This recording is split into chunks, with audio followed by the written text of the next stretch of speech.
Okay, so I just really listed these internet service providers in here and then asked ChatGPT to do the rest. Let's see what happens.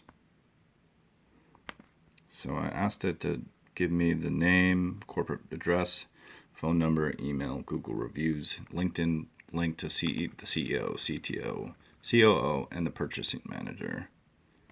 Let's see if it can do its job.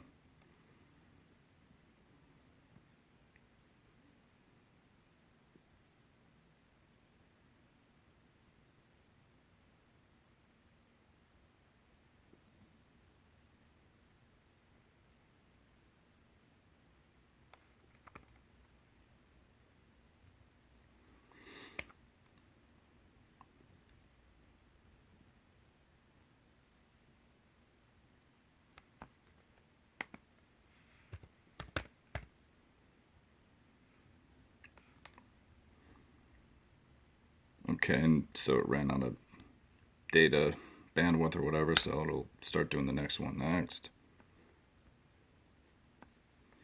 Well, sometimes it glitches out, but normally you just have to put, please list the rest of the data, and it'll list it.